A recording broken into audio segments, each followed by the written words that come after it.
There's no way I could have set a lot of the goals that I'm setting now because I didn't have the belief to set them 5 years ago.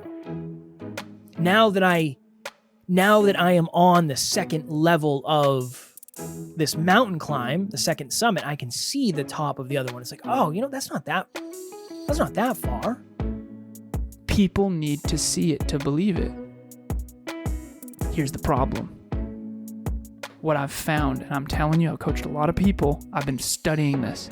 The people who stay and prove inside themselves are the ones who have belief. Next Level Nation, welcome back to another episode of Next Level University, where we teach you how to level up your life, your love, your health, and your wealth. We hope you enjoyed our latest episode number 1352, Real Talk, is your partner holding you back? Today, for episode number 1353, how to actually believe in something before you see it. Alan and I were talking about this at Next Level Nation, Next Level Live, not Next Level Nation, at Next Level Live, and we had a slide where it just said, "You've been lied to." It's a really good hook. Then I went on to add value based on the fact that I think a lot of us were convinced, honestly, and I'm saying this jokingly, but from people on Alan's end of the Drive to 5, that you should set massive goals, and if your goals don't scare you, they're not big enough. And I said, basically, I think a lot of us have been lied to because many of us don't believe in the goals that we're setting, and we're never going to accomplish them if we don't believe in them. I was actually just listening to the part in The Art of Impossible where he talks about that, where he talks about the fact that you can't really BS your way to big goals. If you don't believe it, it's not really going to be constructive. So Alan and I were talking about this the other day, and we came up with something called the minimum viable belief. So in business, there's something called the minimum viable product. Is that correct? Mm-hmm.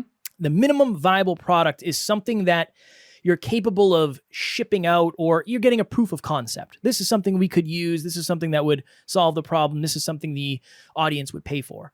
In this example, the minimum viable belief is what is the smallest amount of belief that you can actually take action on, not the big, hairy, audacious goal, right? You hear people say that, the thing that scares you. This is like, can I help you? I accidentally moved the mic again. You moved the mic. It's all good. Squeaking away over there. We had some feedback from a team member that said, "Is someone's chair really squeaky?" Yeah. So I want to apologize to all the listeners. That's my microphone stand. What is it, Mike? It's a microphone arm. We're on it. I'm already on it. We're gonna buy new ones, more high quality ones that don't make any noise. We are on it. So thank you, Jerry Ann, for that feedback. We appreciate you. Mm-hmm. I thought you were laughing because I said big, hairy, audacious goal. Nope. I thought that's why you were laughing. BHAG. So that really is the intention behind today's episode. Is I just think people would be better off if they focused on what is the thing I believe in that I can actually take action on today, not what do I want to accomplish in 5 years that scares the hell out of me that I may never even start. I have a person that I coach who has done over 280 days in a row of exercise. And she told me that in the past, she called her body a useless piece of crap. She's been very ill. She's had tremendous health challenges. And she thought that her body was broken and that she wasn't going to be able to be successful at anything fitness related. And I texted her probably 3 weeks ago or something like that, after she crossed 280 days. I don't know why I was thinking of this at the time, but I messaged her on WhatsApp, which is the platform we use. And I said, isn't it wild how if I had started out telling you, because I was there at the beginning, before she started this fitness program. I said, if I had told you that at the beginning, you would have never believed me. If I had said, hey, you're going to exercise for 280 days in a row, even though you've never been able to tackle fitness in your entire life up to this point. We're talking decades of trying and failing. And I said, you're going to do 280 days in a row. You would have laughed in my face. She said, I know. And it was unbelievable. Instead of doing that, I didn't say, you're going to exercise 280 days in a row. Instead, I went to the minimum viable belief. What do you believe you can achieve exercising tomorrow?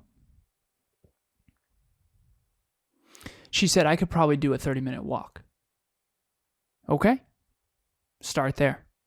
And then one day turns to 2, 2 turns to 4, 4 turns to 8, eventually 280 days later, and she's not missed a single day. And now she's actually weight training. She has a whole weight training regimen now. She was bragging about it on the last team huddle. So this person's on the team. Amy L. Shout out to Amy L. She wouldn't mind me sharing that. And it's unbelievable. She would blow her own past mind. If she could go back in time, she'd be like, there's no way that's possible for me. But instead, we started with the minimum viable belief. So Kevin asked me, what's your lesson? What's your point of this episode? This is a me episode more than Kev. I came up with this one. Because a lot of people need to see it to believe it. But the problem is, if they don't believe it first, they'll never see it. And if they do, it'll be luck or by accident. Kevin and I were interviewing a man named Brant Pinvidic a long time ago. And he had these 2 theories of communication. And I now understand that I'm one of them that is much less effective. Kevin is the other one. And I now know why it's less effective, because state and prove doesn't work, which I'm going to get into for people who don't have high self-belief. State and prove, so he's on stage and he says this. He says, Katy Perry is the most successful artist in history. That's state and prove, and then go into the evidence as to why. He says that doesn't work. Every one of you is saying, nope. No way. What about, whoever? Mick Jagger, whoever, right? Elvis, I don't know, other artists.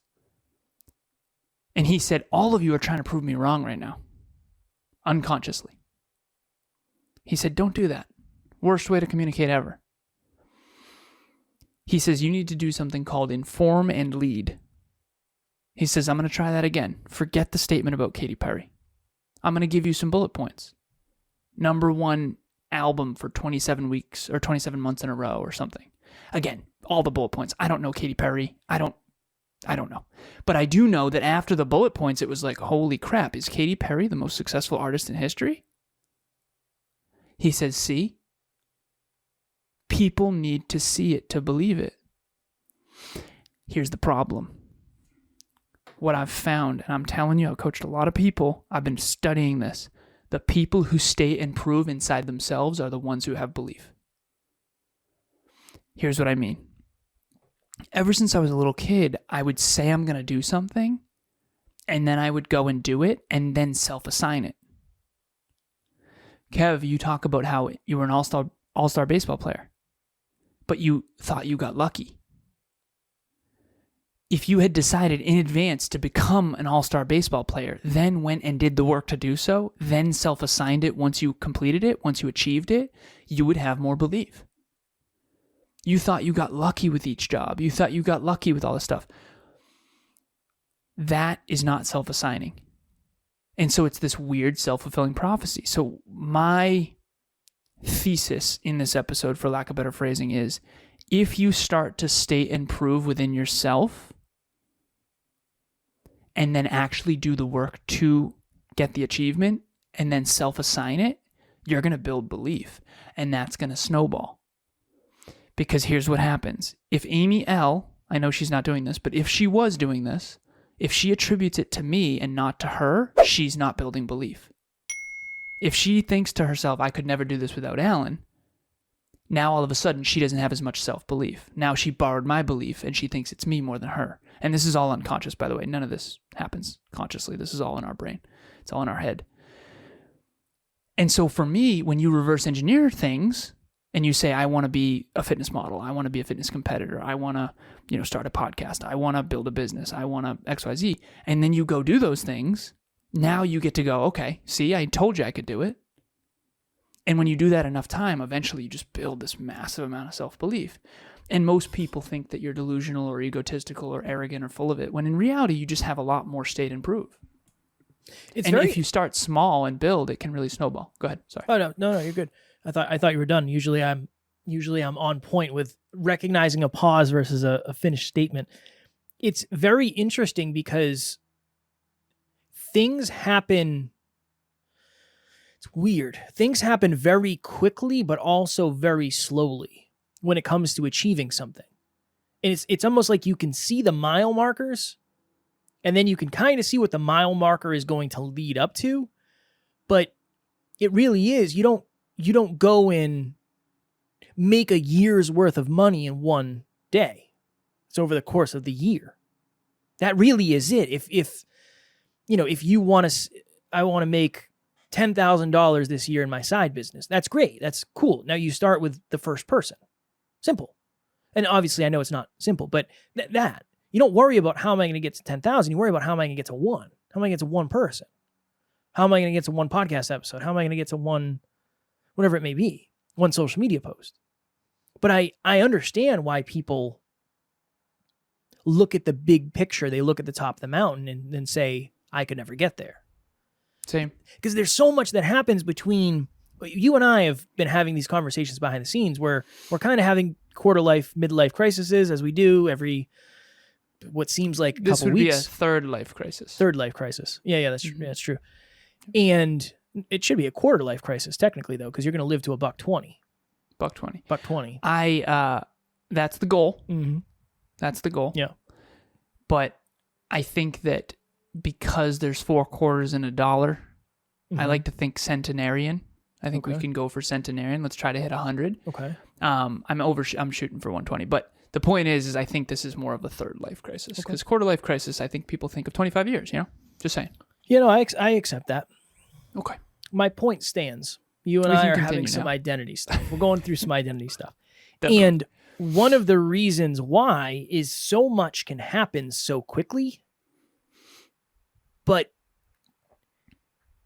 it also feels like it takes forever. Mm-hmm.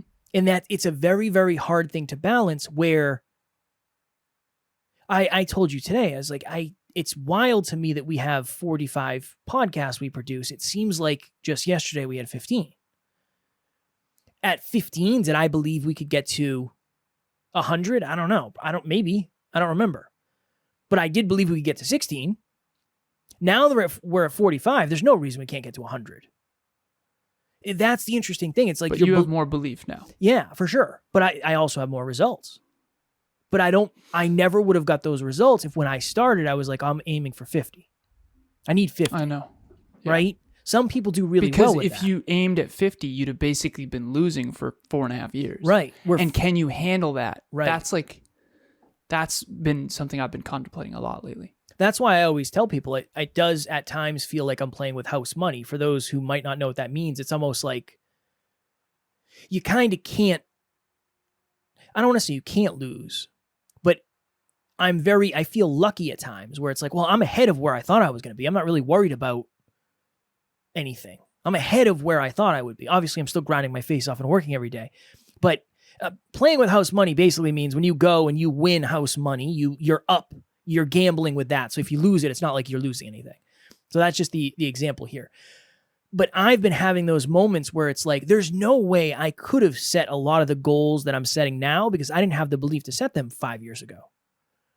Now that I am on the second level of this mountain climb, the second summit, I can see the top of the other one. It's like, oh, that's not that far, right? 45 clients in 4 years. Okay. I mean, in theory, I could do 50 clients in the next year if I know what I'm doing. Okay. What does that look like? Oh, what does that look like in 5 years? Interesting. Well, I'm not sure yet, but it's a lot more than I thought. Not 50 more, but 50. 50. Although you probably could do 50 more. Yeah.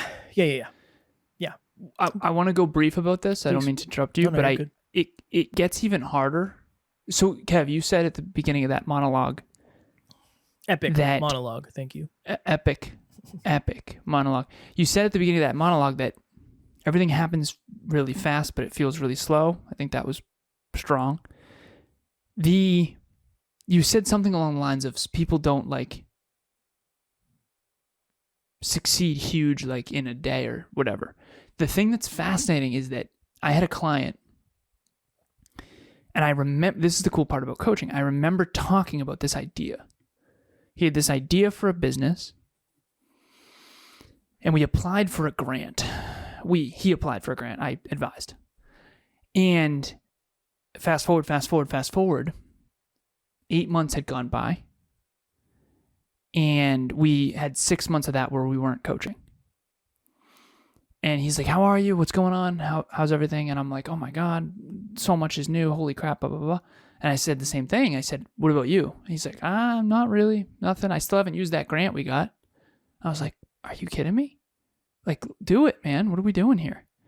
And 5 weeks later, I want to say, he made $450,000 in 1 week. And so, and again, that's one hell of an overnight success. Not a lot of people make that kind of money in 1 week. Yeah. Results but it not isn't typical. in 1 week. Right. The money came in that 1 week, but you're forgetting about the 9 months in between. And so I think even when you do win big, and I'll use this as an analogy, I did a marathon on a whim and it was reckless. Kevin and I were trying to weigh in for the new listeners, and I basically wanted to see if I could do a marathon on a whim.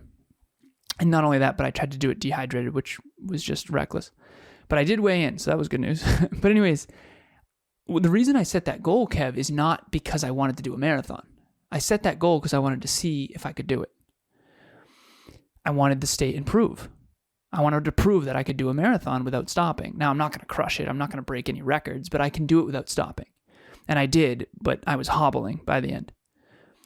But anyways, so the thing that's fascinating about that, though, is I had already been becoming more athletic for since I was 26, I started to really take fitness seriously. So I had 7 years prior to that where I was exercising. So it's not like I just decided to do a marathon and then went and did it. I was training, not for a marathon, but in general. So I think everything seems like it happens overnight, but nothing actually happens overnight. Everything is an accumulation. Hey Kevin, Kim here. Just wanted to send you a video to say thank you so much for your help on creating the Peaceful Productivity Podcast. I couldn't have done it without you. I knew you'd be lots of great help with the technical aspects of getting the podcast going, but you went well above and beyond that. You helped me with the strategy and you gave me all kinds of really great support. I think the key to success in business is a great attitude, and you have that in spades. You really walk the walk. So thanks again. Take care. I'll talk to you soon. And experience creates awareness. That's the other thing too, is I never planned, and again, I know you did, but you have way more belief than I. I never planned on getting to 1,353 episodes. That was never, I didn't plan that. What did you think would happen? I didn't think much would happen. I don't know. I didn't really. You thought we'd stop? My ability to look 5 years into the future just wasn't there. I didn't know. It almost. You ever play a video? Obviously, you've played many video games, but when you get to the end of the map and you can't. There's nothing behind it, or when you do get behind it, it's just a blank screen because they didn't design it. There's nothing there. That's kind of the best way to explain it. If you haven't played video games, I apologize for the reference because it's hard to explain. But yeah, it didn't exist. It was just a thought that didn't exist at that time. But that's the beauty of this is if you let's just break, we'll do it in podcasting just because we're podcasters and that's my best reference. If you come to me and say, I want to get to 1,000 episodes, I don't care. You got to start with one.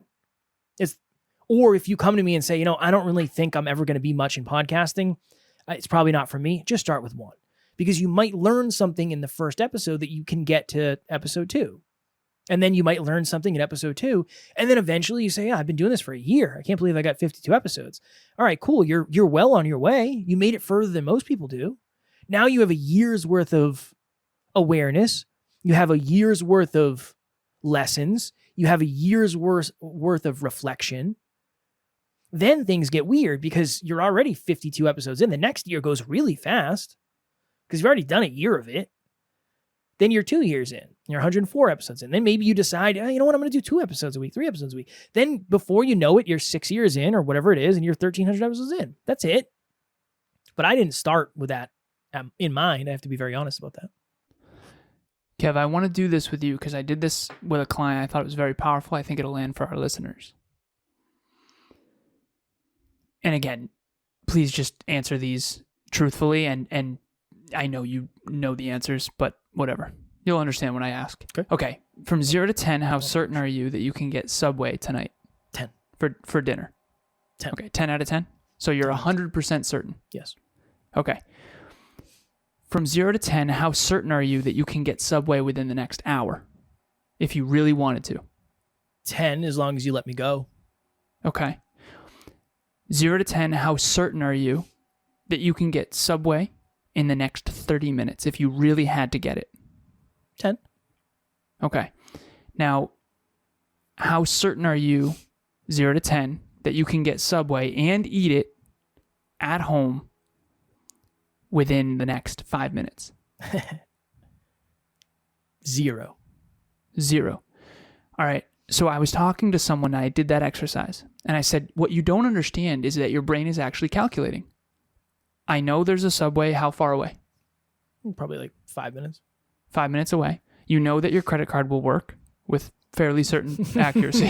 Depends on what you did this weekend. And which credit card you're using. Right. But you're certain that there's a Subway 5 minutes away. Mm-hmm. You're certain that your credit card will work. You're certain that they make subs. You're certain that you have a car that works. You're certain that you know how to drive. You're certain that you know how to eat. You're certain that Subway makes subs. Whatever, right? And I said this is fascinating because at the time I was talking to someone. He has a dream home. He's shown it to me, him and his girlfriend. And it's $1 million home. And it's beautiful. And I've given them the mathematical calculation of how to actually do it. And in 5 years, they'll have enough for the down payment and the monthly mortgage, right? And that's just a mathematical fact, okay? And I said, you can do that, just like Subway. 5 hours, you're certain, 10 out of 10. I'm just as certain that you can get that mansion in 5 years as Kevin getting Subway tonight in 5 hours. But you can't do it in 2 years. And you definitely can't do it in 1 year. And there's no way you can do it in a month. Belief is the same way. So people think I'm nuts. And I understand why, because they don't understand that I'm saying The Art of Impossible has a wonderful quote that I doubt lands for most people, but I adore it. Very little is impossible in a decade. If I dedicate my whole being to something for a whole decade, there's very little that you can't do. But no one is necessarily thinking that way. And from a neuroscientific perspective, there's actual proof that some brains actually can't do that. And this is why. Because if you're not practicing thinking long term, you don't get better at it. Just like if you don't practice basketball, you're going to lose. So at basketball, that's something that I hope lands for everybody is that dream that you have is possible. It's just not possible in the next year. What you and I accomplished at this podcast was always possible. But no one can achieve this in a couple months. No one. I mean, unless they get wildly lucky. And there's just no way. There's just no way. So does everyone, I guess, is that new for like a new frame? Did that land? The time thing is where it gets really challenging. Because the other thing too is, I mean, that's a very measured treasure map. Do this, save this amount every week, save this amount every month, then you'll save this will be every year. Cool, you multiply that by however long. When it comes to other things, I think it's harder to measure. Yeah. But like, let's say your car broke down, which it shouldn't because it's amazing and new. But like, let's say the Subway wasn't there. They went out of business, you didn't know it, and they moved, 15 minutes away. So the detours will happen. It doesn't mean you can't get Subway. It just means you can't get Subway in 20 minutes. But the strategy is usually, that's the hard part. That's the hard part. The strategy? Yeah. Cool. Yeah, because what if you don't have a GPS? And you don't know where the Subway is. I hope this podcast is a GPS for people. For sure. That's what I hope. I hope this podcast can be your GPS to getting to your dreams. Well, and that's why I try to share One of the reasons it's important for me to share what I'm going through is because in a lot of ways, the reason I believe more now in the future is because of what's happened in the present and the past. It's really the reason I have belief that we can do the things that we talk about. I did in the beginning. If you listen back, I didn't believe we'd be where we are today. But now I do believe we can get to where we want to go based on the fact that this has happened. It was always possible, though. Yes. And now you know that. That's the only difference. What if other people knew it was possible way before you did? That's all. Fair. Well, they probably believed in themselves more than I. Probably because they stated and proved. Yeah. Or they were delusional. Or they were delusional. In a good way. Which again, yeah. I asked Emilia, I said, is there any benefit to delusion? And she said, I think that if it empowers you to try more stuff and then learn more stuff, I think, yeah, but it's also a dangerous game. So I think accurate thinking is the most important. I joke with you, Kev, I was right. Or I was at least more right than you were. But also I was wrong too. I didn't know it would take this long. You know, so that, and just like I was wrong about the marathon. Half marathon was actually pretty easy. The full marathon was alarmingly difficult, like way harder than I thought. So I just miscalculated. And I think that hopefully our listeners can find a minimum viable belief. What can you believe at 100% right now? Maybe it's go get Subway. State that you're going to do it. Go do it. Build belief. Maybe it's work out tomorrow. Can you prove to yourself that you can do it? Because if you don't prove it, you're not going to work out 5 days in a row, 80 days in a row. Last piece, I promise. There was someone who reached out to Emilia and said, I think I've told this story, I'm thinking about doing this 80-day exercise challenge. And Emilia was super pumped for this person because she is like the epitome of pouring into people's dreams. Like she just wants to see everyone win. It's my favorite part about her. And I said to her, I said, I don't want to be mean, but there's no way he's going to do that. She's like, what do you mean? I said, you're delusional. Like, you think that this person means that. They're just talking. And this person is a little bit full of it when it comes to exercise. And I said, he can't even go 3 days in a row, never mind 80. It's not going to happen. And I don't want to be unkind and I don't want to be mean, but I also want to be truthful with myself. Like, don't expect him to actually do that because she was so pumped for him and pouring into it and all that kind of stuff. It's like, don't even bother. But anyways, so we ended up starting, that's when I said, you know what, I want to beat my 4-month record. The closest I ever went was 120 days in a row of exercise, and I want to see if I can beat it. And so I did, and eventually it was 120, and then eventually it was 220, and then eventually it was 365, and that year mark was like wild, because that was like, whoa, I've always wanted to do that, but I didn't know I'd be able to do it. And I knew I could do it if I really wanted to, but I didn't know if I'd get around to it, so to speak. And now we're 454 days in a row without missing. And yesterday, you know, we were with the whole family. They all came with us. It was awesome. Both of our families. But what's fascinating is we were driving home one time after the year mark. And I was like, now what? Kinda. You know, it's like, are we seriously going to keep doing this? And there's a part of me that was like, I don't want to do this anymore, man. Honestly. Because this sucks. Straight up. And she's like, let's do this for the rest of our life. Like, let's exercise every day for the rest of our life. And I had a mini panic attack, like straight up. Because I know we can do it. I just don't know if I want to. It's not that we can't do it. It's like obviously possible, right? It's like a half an hour walk. You know, we're weight training 2 days a week, 2 out of every 3 days. And then we're doing a half hour of some sort of walking, swimming, soccer, basketball, whatever. It has to be move your body for 30 minutes a day, every day, for the rest of your life. It's a tall order. Oh, yeah. And for her, she said it like it was nothing. And that's Emilia. That's the way she is. She's amazing. But I had a mini panic attack of like, do I actually want to say that out loud? Because if I say it out loud, now I have to do it.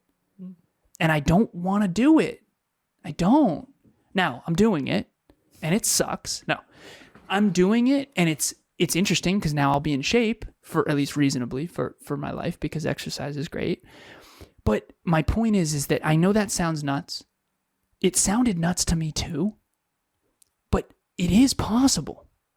It is possible. And who knows, maybe one day we screw it up and we cancel or whatever, but so far so good. 454 days in a row, and we're going to exercise tonight, and you know, we're going to find a way. We're going to find a way to make it work. And the reason we're really doing it too, by the way, and this we don't talk about, is because we hope it inspires people. It's like, if they can do that, what can I do?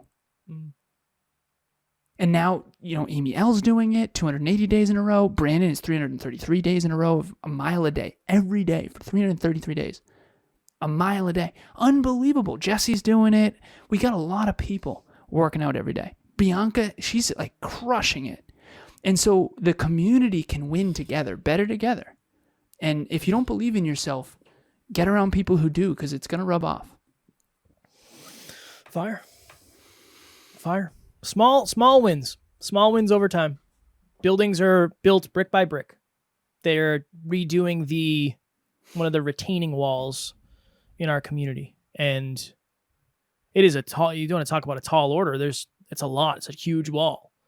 But it's just a brick at a time. One, you put another one, you put another one, you put another one. And eventually it adds up to a beautiful wall. In between, it kind of looks like garbage because there's stuff missing and it's ugly. But to your point, brick by brick. Brick by brick, brick by brick. Next Level Nation, June 1st. So if you're listening to this, it's actually tomorrow, 6 p.m. Eastern Standard Time. We have a meetup. Speaking of doing something consistently for a long period of time, how to stick with something for the long run. We did an episode on this last year maybe, and it did really, really, really well. So we figured, you know what? Let's do a deeper dive behind the scenes. It is totally private. You don't have to have your camera on. You don't have to participate at all. You can just be a fly on the wall, or you can bring all of your questions. I believe the Zoom link will be in the show notes, so please join us, 6 p.m. Eastern Standard Time. Also, I just published a blog, How to Express Uncomfortable Truths. It is on the website. So the link to the website will be in the show notes. Our community and myself and Kevin struggle with this tremendously. You think everyone is walking around and they're courageous and they tell everyone like it is. No, not true. When you get behind the scenes, you realize that pretty much everyone is afraid to tell their family the truth about certain things. Pretty much everyone is afraid to tell their partner the truth about certain things. Pretty much everyone is afraid to admit the truth to themselves about certain things. So how do you express uncomfortable truths to yourself so that you can live in alignment with your best self? That's what that blog is about. Please check it out. Let me know your thoughts. I love to hear feedback. Tomorrow for episode number 1354, can loneliness be a good thing? We actually talked about this a little bit on Tuesday's episode, but we're going to do a deeper dive into that. As always, we love you. We appreciate you. Grateful for each and every one of you. And at NLU, we do not have fans. We have family. We'll talk to you all tomorrow. Believe in yourselves even more. Next Level Nation.